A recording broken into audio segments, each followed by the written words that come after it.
Saudara, seperti yang kita ketahui bersama bahwa pandemi corona hingga saat ini kita belum tahu kapan akan berakhir. Untuk itu sejumlah agenda besar pun banyak yang tertunda, bahkan banyak mengalami perubahan. Salah satunya agenda besar yang mengalami perubahan adalah dalam tahapan Pilkada 2020. Dan untuk mengetahui lebih jelas terkait tahapan Pilkada yang ada perubahan dalam pandemi corona ini, kita akan berbincang dengan Ketua KPU Kabupaten Semarang, Bapak Maskup Asyadi. Apa kabar nih Bapak? Alhamdulillah, baik, Alhamdulillah, sehat. baik, sehat. Iya. Ya, Bapak, kita akan berbincang terkait dengan tahapan Pilkada dalam pandemi corona. Menurut Bapak, tahapan-tahapan ini kan pastinya sudah berubah dibandingkan yang sebelumnya, apalagi ada Perpu nomor 2 tahun 2020. Bagaimana nih Bapak perubahannya?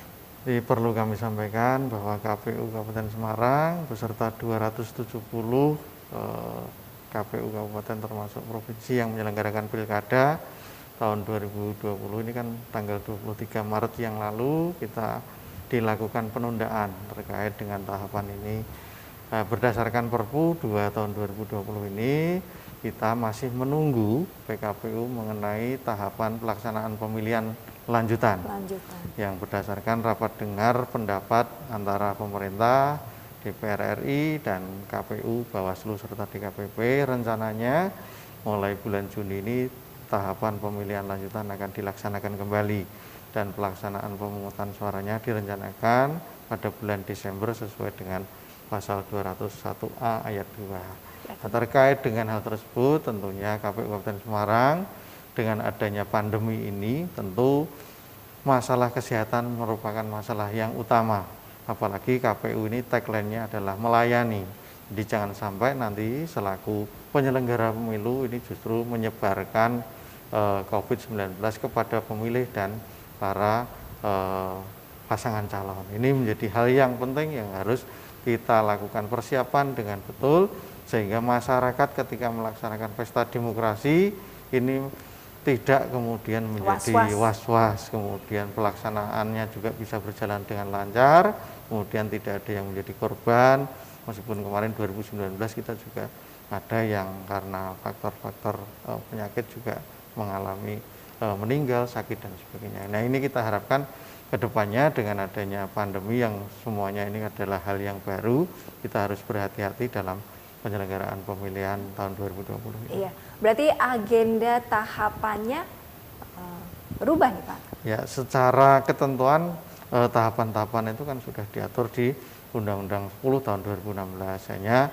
dengan adanya pandemi ini tentunya waktu kemudian mekanisme cara melaksanakan tahapan ini kan juga harus menyesuaikan dengan protokol kesehatan. Iya, artinya kita harus persiapkan tahapan setiap tahapan ini dengan mengedepankan aspek keselamatan baik itu penyelenggara maupun pemilih serta pasangan calon. Gitu. Ini banyak nih komentar dari masyarakat yang was-was apakah tidak beresiko jika tetap dilakukan pilkada di masa pandemi corona. Ini seperti sebuah dilema, ini bagaimana tanggapan? Iya, jadi dari KPU tentunya ini KPU RI sedang menyusun ketentuan berupa PKPU mengenai mekanisme pelaksanaan pemilihan dalam situasi pandemi corona ini. Tentunya dari draft PKPU yang sudah kami baca, yang sudah diuji publik, bahwa tahapan demi tahapan ini mekanismenya selalu mengedepankan protokol kesehatan. Artinya bahwa jangan sampai nanti pesta demokrasi ini kemudian ada kegiatan yang kemudian menjadi penyebaran virus corona kepada masyarakat, kepada pemilih, yang nanti justru akan mengakibatkan masyarakat akan semakin terpuruk jika penyebarannya melalui hal-hal yang seperti ini. Bapak, terkait dengan kita nggak bisa beralih dari ini ya, tema pilkada dalam pandemi corona ini. Masyarakat ini kan masih banyak yang was-was meskipun dari pihak penyelenggara dan lain sebagainya sudah menyiapkan protokol kesehatan. Apakah ada keraguan dari pihak KPU mungkin tingkat partisipasi masyarakat ini berpengaruh nggak dalam pandemi corona dibandingkan dengan sebelumnya?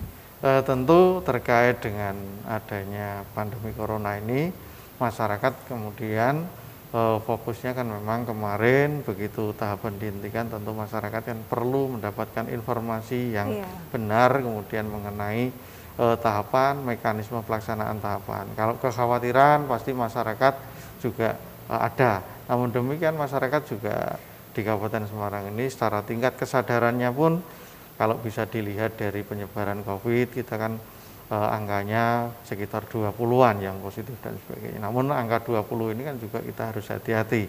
Yang tentunya masyarakat juga sudah menyadari bahwa setiap kegiatan itu juga sudah semakin hari semakin meningkat kesadarannya, sudah menggunakan protokol kesehatan. Misalnya kalau pergi ke luar rumah itu kemudian pakai masker, pulang berarti ganti baju, kemudian cuci tangan dan sebagainya. Ini kan sudah mulai kesadarannya meningkat. Yang tentunya kita harapkan ya partisipasinya, targetnya dari KPRI kemarin kan 79%, kemudian diturunkan karena pandemi ini 77,5%. Ya kita harapan kita di Kabupaten Semarang pemilu legislatif kemarin kan 86%. Nah kita ya berharap di atas 80 bisa tercapai.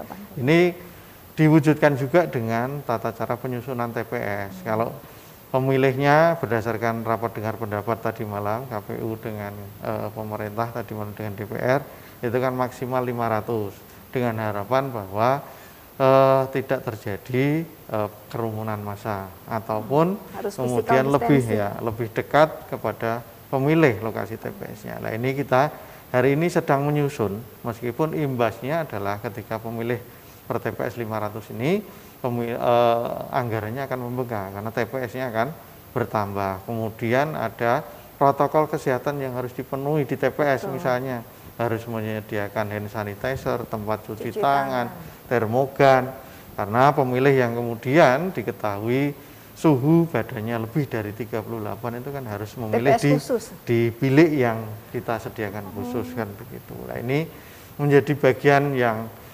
anggarannya kira-kira akan bertambah. Yang besok akan kami sampaikan kepada pemerintah daerah karena sesuai dengan Undang-Undang 10 kan untuk penyelenggaraan pemilihan ini anggarannya berasal dari APBD dapat ditunjang oleh APBN. Nah, tapi kita sampaikan kepada pemerintah daerah karena pemerintah daerah saya yakin SKPD-nya juga banyak anggarannya yang dipotong untuk penanganan COVID.